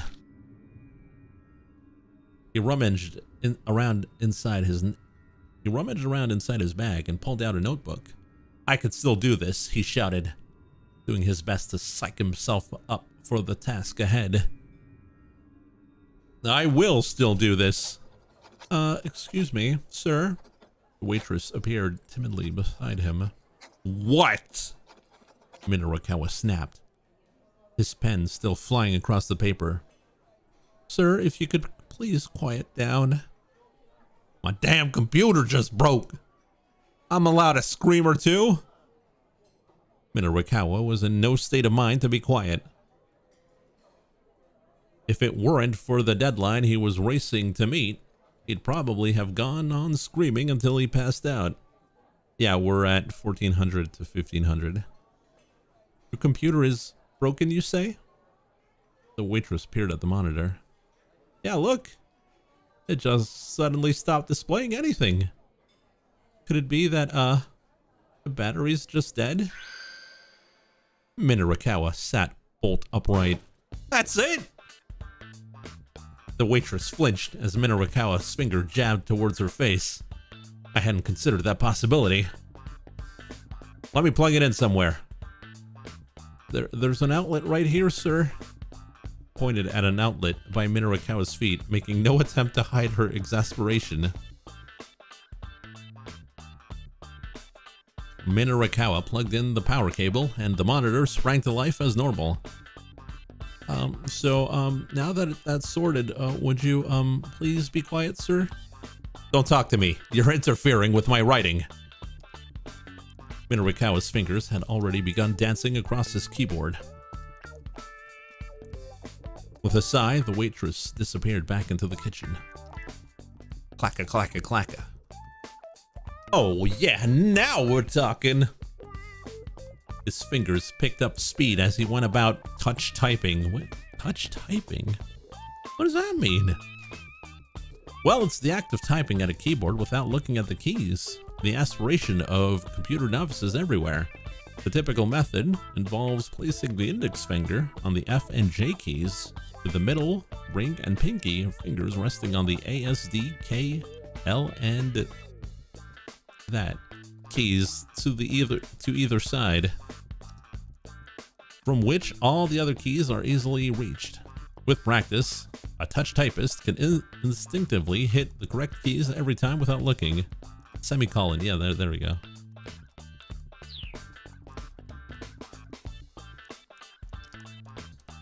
The pros and cons of surveillance cameras. The proprietor of outdated electronics shop oversees high-tech camera system.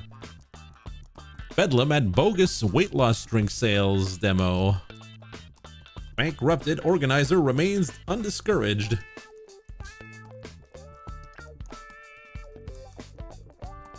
Now Minorikawa's spirits were riding high. His writing rolled along at a brisk pace. Sir? It was the waitress again, her voice yanking Minorikawa right out of his soaring mood. Sir? Now what? Has the President of the United States agreed to give me a one-on-one interview? The waitress's eyes went wide with confusion. Huh? Because unless it's something that important, do not speak to me right now. But she was undeterred. Sir, please, if you could be just a little quieter. Minorikawa's fingers ceased rattling across the keys. Just what sound do you have a problem with? All I've been doing is writing a copy. Well, for the last while, actually, you've been talking while you write, sir. Talking? Minorikawa tilted his head in confusion. Yes, sir, you've been talking about an electronics store and some bogus weight loss drink? I assume that's what you're writing about?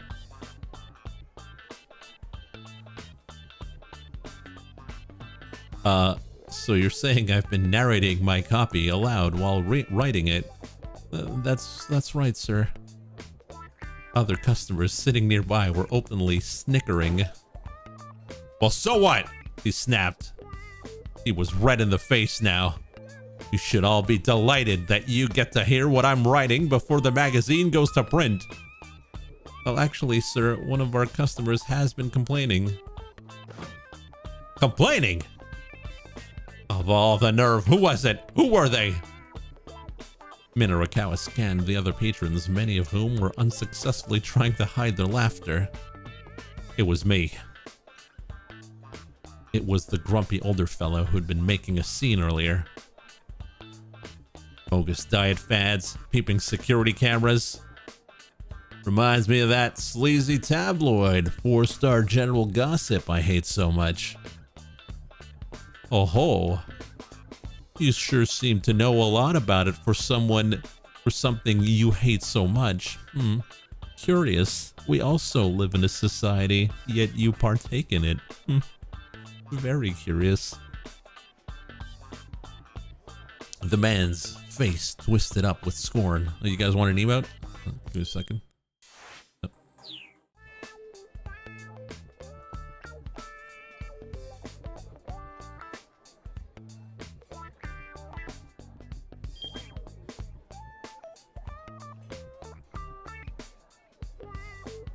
The man's face twisted up with scorn. Your behavior is bothering everyone in here, he said.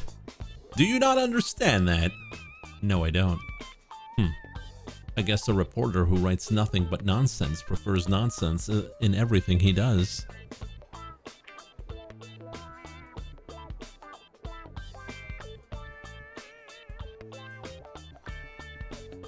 Oh, it has the chat. Oh, you're right. Minorikawa could feel his blood boiling. What was that?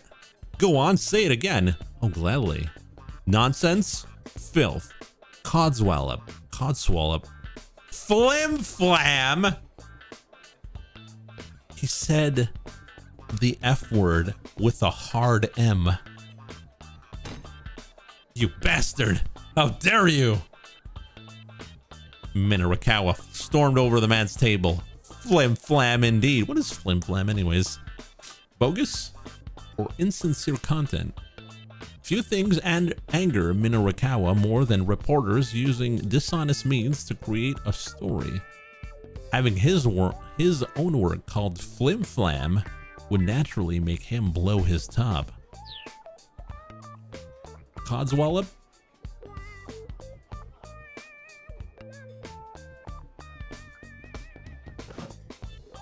Just who are you calling Flim Flam?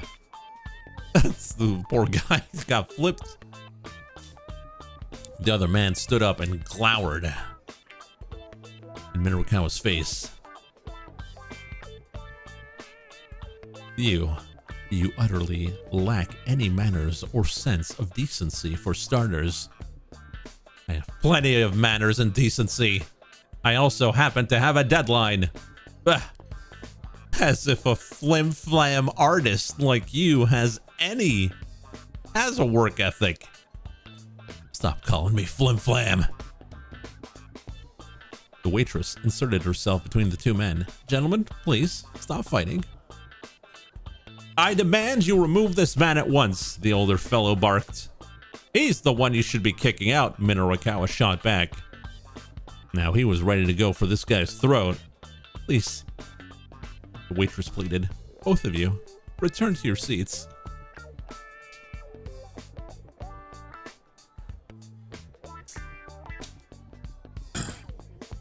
She grabbed onto Minorikawa and began to forcibly drag him back to his table.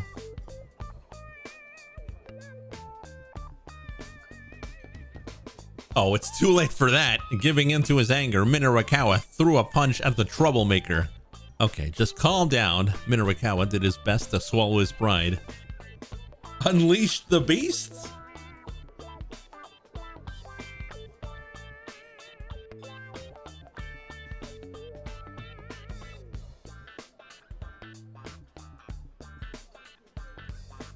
Oh, it's too late for that. Giving in to his anger, Minarakawa threw a punch at the troublemaker. Gwah! The man dodged nimbly, however. Ah, you're not bad. I'm 6 Dan in judo. In judo. You should have mentioned that earlier. Minarakawa hastily retreated to his seat. The other man snorted and sat down with a scowl.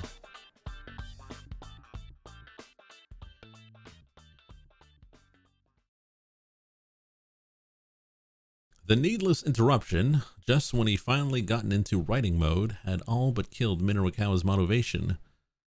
He decided he needed to take a breather. He turned to the waitress. 1 spaghetti. Napolitan, please. Spaghetti flavored with tomato ketchup. Napolitan is the corruption of Neapolitan, though the dish itself has no connection to the Italian city of Napoli. Rather, it originated as a menu item at a hotel in Yokohama shortly after World War II. There is also a spaghetti dish from Nagoya called Milanese, which likewise has no connection to the Italian city of Milan.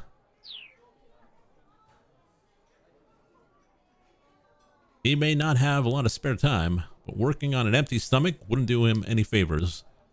While waiting for his order to come out, he decided to read back over the copy he had written so far. What? When he looked back again at the monitor, the screen was black yet again. Looking down at his feet, he saw that the power cable was now unplugged. Hey, what kind of cafe you people running here? He shouted. The waitress hurried over, looking combative. Sir, you yanked that out yourself when you stood up earlier. What? A likely story. It's the truth, sir. Minarakawa pointed at one of the customers sitting next to him. Is she telling the truth? Did I really yank my power cord out myself? The man nodded sheepishly. Yeah, well, that's the outlet's fault for being someplace where it unplugs so easily. Minarakawa squawked. The waitress marched away, head held high. Just make sure that spaghetti is delicious. Minarakawa shouted after her. Do that, and I'll consider us even. Oh, and load it with cheese. Lots of cheese. This guy must be lucky. How? Do you think I'm unhinged?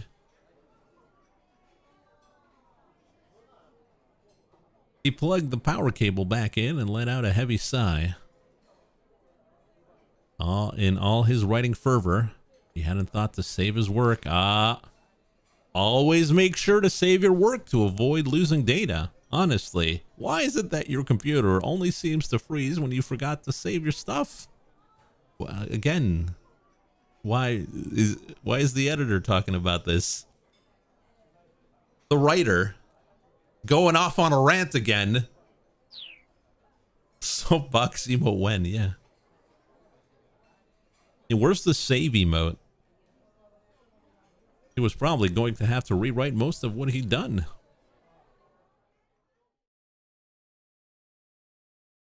Excuse me. Minarakawa looked up to see a young woman standing there. I'm so sorry, she said, about my father. She gave a tiny bow. Your father? Oh, the rude old man? He's just a little worked up right now. Please, don't pay him any mind. Oh, so what? You waited on your boyfriend? Huh? The woman was taken aback. I happened to hear you two arguing earlier. Would have been about 2 hours ago. Oh, I see. An awkward, embarrassed smile came to the woman's face. I thought he was going to ask my father for permission to marry me, so we've been waiting for him, but he hasn't shown up? No. He must be really busy. She cast her eyes down sadly. Minarakawa took a better look at her. She was gorgeous. A woman with her looks wasn't something he saw every day, that's for sure. Say, would you mind talking with me for a bit? He asked. Me? Yeah. I kinda need to turn my mood around here. Well, okay. At least until my father gets back. The woman cast an anxious look towards the restroom. What's your name? Rumi. She sat down across from him. Wait a second, aren't you? Minarakawa peered at Rumi's face. One of those twins that was chosen as Miss Minariyama? Rumi shook her head. No, not me. No? Darn, I didn't think I'd be that lucky. He took a sip of his now cold coffee. Cold coffee's pretty legit, though. I do know the girls you're talking about, though, Rumi said. What? Coffee explosion?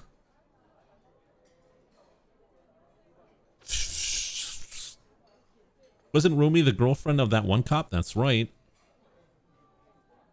Minarakawa spat out his coffee in surprise. Rumi squeaked in alarm as the spray splattered her face.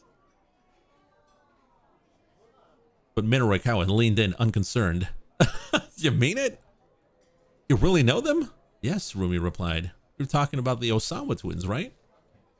She got out a handkerchief, and wiped the coffee from her face as she spoke. Osawa, huh? Minarakawa glanced down at the project proposal on the table. Sexy squared. Twins shared top prize at local university beauty contest. Minariyama Academy. Maria and Hitomi Osawa. Yes, that's it. The Osawa twins. I actually won Miss Minariyama myself a few years ago. That's not what we're talking about, though. This year, I served as one of the judges. Minarakawa adopted a self-satisfied pose. I guess I was really born. I really was born under the right sign to be a freelancer. The leads just come to me. Sure. Okay, let's talk basics then. Tell me what you know about these girls. Well, I don't really know them personally. How many beauty contests have you won? Oh, you would be surprised there, Rusty. You would be surprised. Well, I don't really know them personally. Rumi continued to dab at the coffee on her face. But now that you ask, I do remember hearing that they'd entered the contest separately. Wait, separately? Now Minarakawa was a bit confused. She's just dabbing on the coffee. Yeah, that's right. That's right. I assumed that they entered as a pair, but apparently not. Wonder why? I mean, they're twins. Don't they look alike? Wear the same clothes? Do everything together? Say the same things at the same time and stuff? Rumi chuckled and shook her head. No, not at all. Besides, these two aren't identical. They're fraternal twins. Fraternal twins? What the hell is that? Well, they're twins who were born at the same time from two eggs that were fertilized separately. Fraternal twins do not share the same genetic information. They can differ in such characteristics as sex and blood type. Although there are cases of fraternal twins resembling one another almost as closely as identical twins. Maria and Hitomi Osawa happen to look very closely alike, but they do not have the same blood type. yeah, I'm slipping.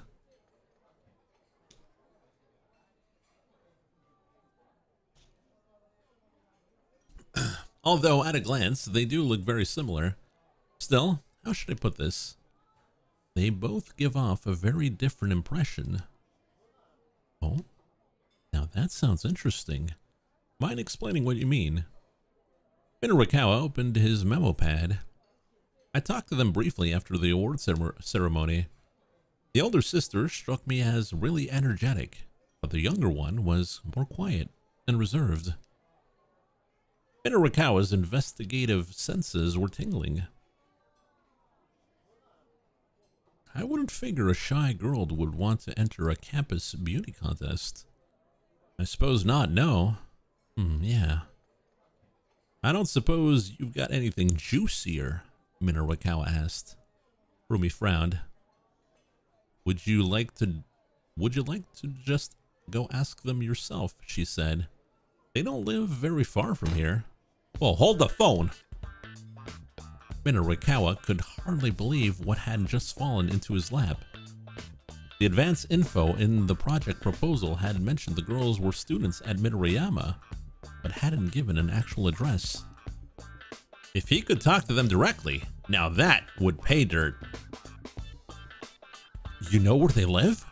Well, not exactly. I just heard they lived in Shoto. Ha, Shoto. That wasn't far away.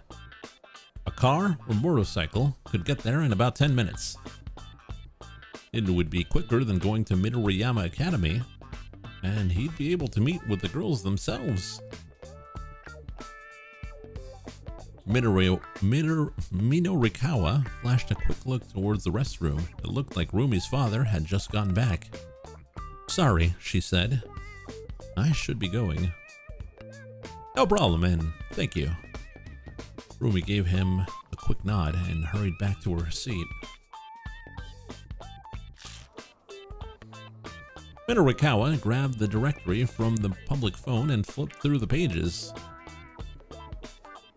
To his surprise, there were only 5 listings for the name Osawa, with addresses in Shoto.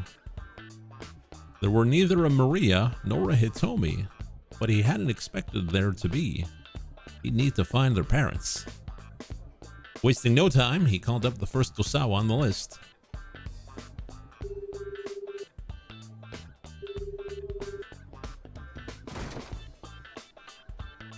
Bingo!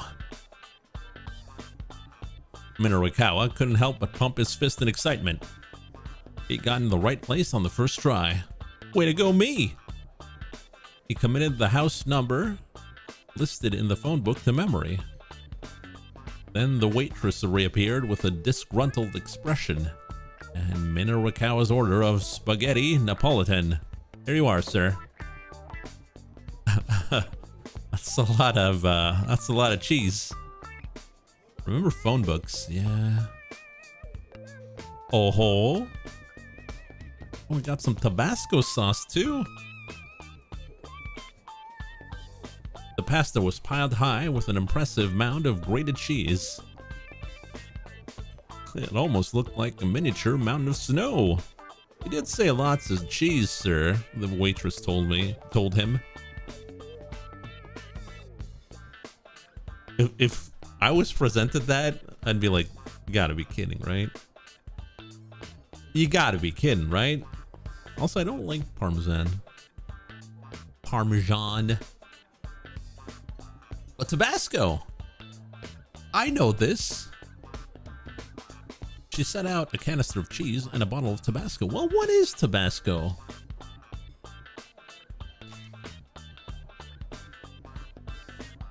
I like mozzarella. It's a sauce made by the US-based McKinley Company, consisting of hot peppers, grain vinegar, and rock salt. Known for its distinctive spiciness, it can make spaghettis and pizza. Oh, I always put lots of hot sauce on pizza. Quite tasty with the addition of just a few drops. Tabasco also goes pretty well with ramen and curry. Recommended for times when flavor is lacking a little punch. Back in the old days, I would put so much hot sauce that my lips would go white, which is not good. I don't recommend because I can't eat spicy food anymore. However, even one drop may be too much for those who can't handle spicy things. It has been claimed that Tabasco was first imported to Japan by a certain well-known former pro wrestler. This story was untrue. Oh, this looks so good, Minorikawa exclaimed. He twirled some spaghettis up with his fork and shoved it inside his mouth. The slightly sour, wet sweetness of the ketchup. Why? Japan. Why? Blended perfectly with the mellow flavor of the cheese. Oh, that is tasty. There was nothing like satisfying grub to lift the spirits. He turned back to his laptop, still wolfing down the spaghettis. All right, we're back in action. Let's do this. Yet again, he unthinkingly blurted out his words aloud as he slipped back into writing mode. I've got this. I've got this. With ketchup smeared around his mouth, he set his fingers tapping away at the keys. The waitress let out another groan of dismay. You say something? Minorikawa glanced in her direction, but the waitress faked a smile. No, sir, I don't think so. Yeah, well, then go away. You're distracting me.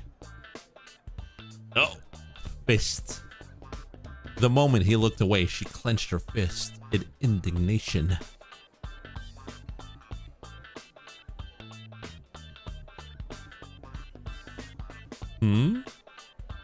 Nothing, sir. Good luck with your work, sir. I don't need luck. I got this. Eyes jumping back and forth between pasta and the computer, Minorikawa got to work on his copy once more. Before long, he was oblivious to every sound in the cafe around him.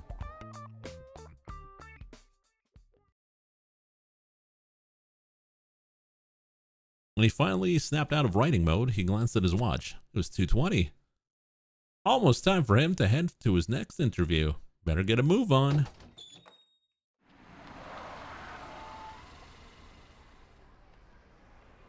Kimizuka's taxi came by just as Minorikawa was hurrying out of the cafe. Well, what a pleasant surprise, Minorikawa called out. Nice timing, my man. Kimizuka's startled look quickly vanished behind an expression of professional resignation. You need a ride, sir. You know it, Minorikawa replied. First, head to Shoto. After that, I'll need to get to Sakuragaoka. As he cast his gaze out at the sights of the city, Minorikawa mulled over his plan for the next part of the day. First, he'd interview the Miss Midoriyama girls.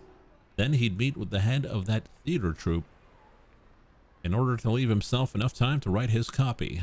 That meant, I'd like to get all this wrapped up in 20 minutes, he said. Can you make that happen? Kimizuka flashed a grin. That will incur a special fare, sir. Oh, special, Minorikawa said as he got settled in the seat. I love that word. Kimizuka stepped on the gas.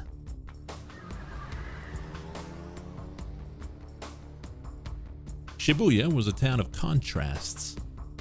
It was a town of young people, unpretentious, energetic.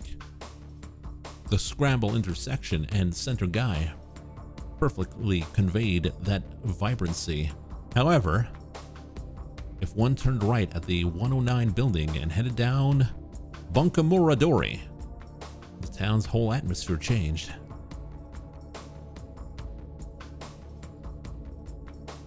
Shoto was one of Shibuya's, indeed one of Tokyo's, most upscale residential districts. Wherever one looked, there were stately manor houses, giving off an imposing air, sending the message that this was no place for the common folk. Right here's fine.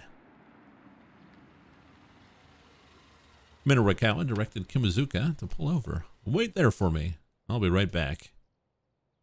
Hopping out of the taxi, he checked the nameplates of the nearby homes.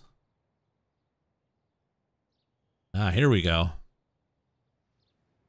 He spotted a nameplate that read Osawa. Is that Kanji Masters? Does that read Osawa?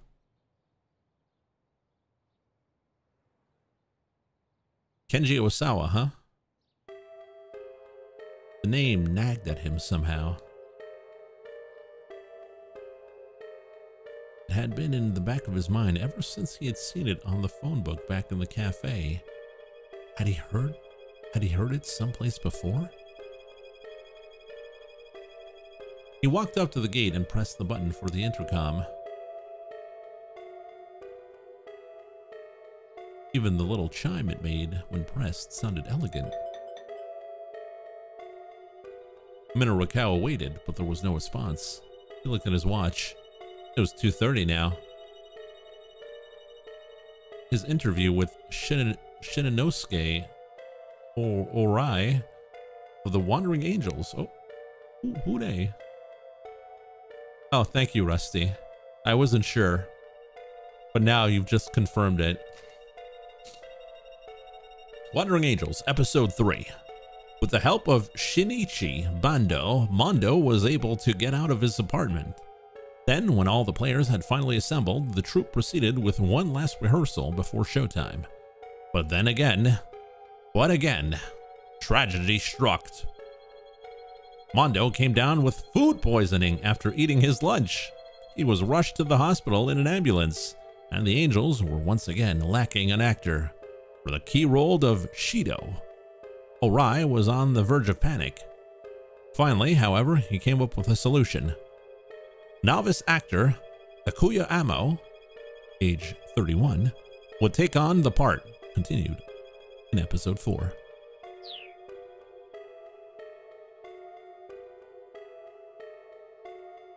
Still, he wanted to meet with the twins first if it was possible. He had to make a choice. He decided to wait a little bit longer. He decided to give up and head to his next interview.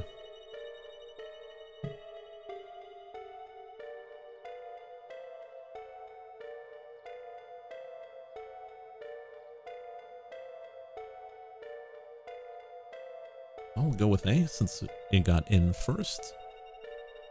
He decided to wait a little bit longer. 5 more minutes. One door opened.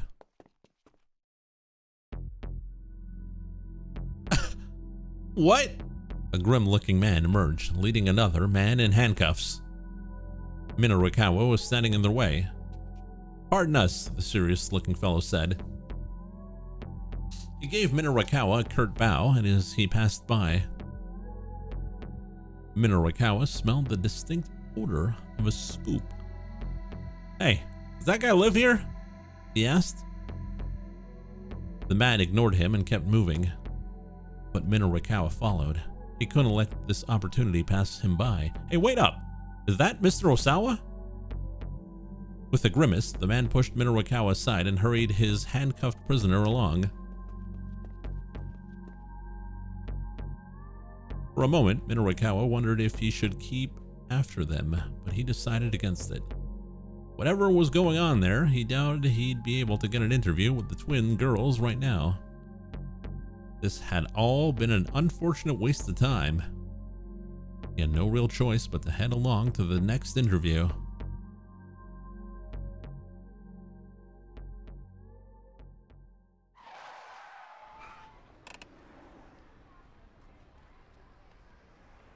A few minutes later, the rear tires skidded sharply as the cab came to a stop beside a different curb. The trip from Shoto to the theater in Sakuragaoka had taken almost no time at all. Here we are, sir, Kimizuka announced. Oh, that was fast.